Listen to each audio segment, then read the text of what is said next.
আল্লাহ রাব্বুল আলামিন পবিত্র কুরআনুল কারীমে সূরাতুল বাকারার 112 নম্বর আয়াতে আল্লাহ রাব্বুল আলামিন বলেন, বালা মান আসলামা ওয়াজহাহু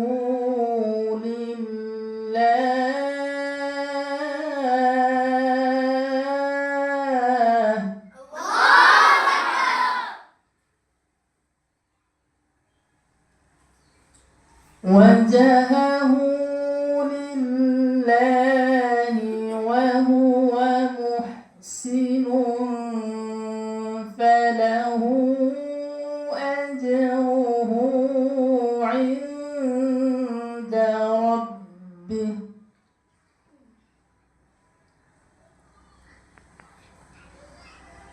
ولا خوف عليهم ولا هم يحزنون।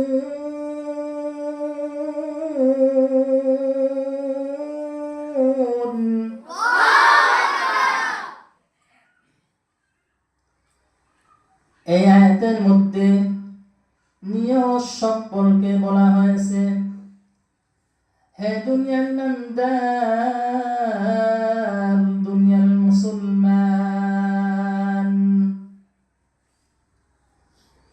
এই আয়াতের মধ্যে বলা হয়েছে,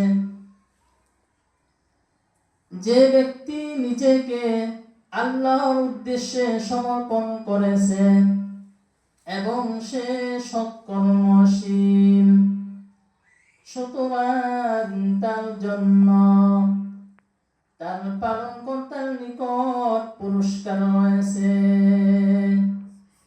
তাদের কোনো ভয় নেই এবং তারা চিন্তিত হবে না।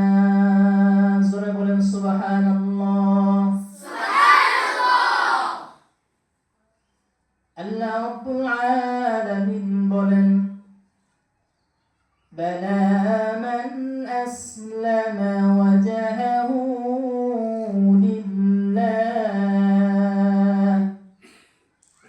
ওয়া হুয়া মুহসিনুন ফালাহু আজরুহু ইনদা রাব্বিহি ওয়ালা খাউফুন আলাইহিম ওয়ালা হুম يحزنون। بلى من أسلم وجهه لله। আল্লাহ রাব্বুল আলামিন বলেন, যে ব্যক্তি নিজেকে আল্লাহর উদ্দেশ্যে সমর্পণ করেছে, ওয়া হুয়া মুহসিন, এবং সে সৎকর্মশীল, ফালাহু আজরুহু ইনদা রাব্বিহি, সুতরাং তার জন্য তার পালনকর্তার নিকট পুরস্কার রয়েছে। জোরে বলেন সুবহানাল্লাহ। ওয়ালা খাউফুন আলাইহিম ওয়ালা হুম ইয়াহজানুন, এবং তাদের কোনো ভয় নেই এবং তারা চিন্তিত হবে না। জোরে বলেন সুবহানাল্লাহ।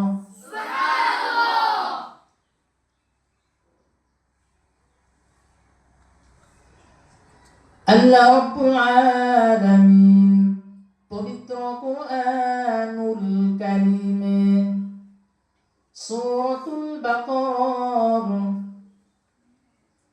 272 নম্বর আয়াতে আল্লাহ রাব্বুল আলামিন বলেন, ওয়া মা তুনফিকুনা ইল্লা ইবতিগা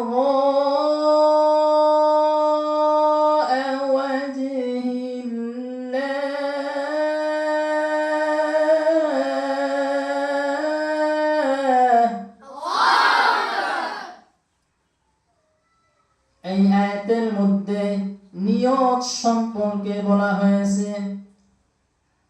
হে দুনিয়ার ইমানদার আল্লাহর গোলাম, এই আয়াতের মধ্যে বলা হয়েছে তোমরা আল্লাহ রাব্বুল আলামিনের সন্তুষ্টি ছাড়া অন্য কোনো উদ্দেশ্যে ব্যয় করিও না।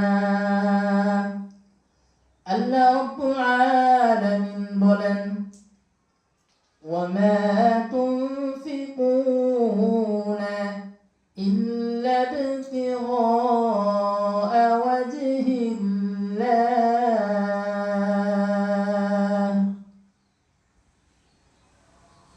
ওয়ামা তুনফিকুনা। আল্লাহ রাব্বুল আলামিন বলেন, ও দুনিয়ার ইমানদার, দুনিয়ার মুসলমান, তোমরা খরচ করিও না, ব্যয় করিও না ইল্লা ইবতিগাআ ওয়াজহিল্লাহ, আল্লাহ রাব্বুল আলামিনের সন্তুষ্টি ছাড়া অন্য কোনো উদ্দেশ্যে। অর্থাৎ হে দুনিয়ার মুসলমান আল্লাহর গোলাম, তোমরা যাহা কিছু খরচ করো, যাহা কিছু ব্যয় করো, আল্লাহ রাব্বুল আলামিনের সন্তুষ্টি ছাড়া, খালেস নিয়ত ছাড়া অন্য কোনো উদ্দেশ্যে তোমরা ব্যয় করিও না।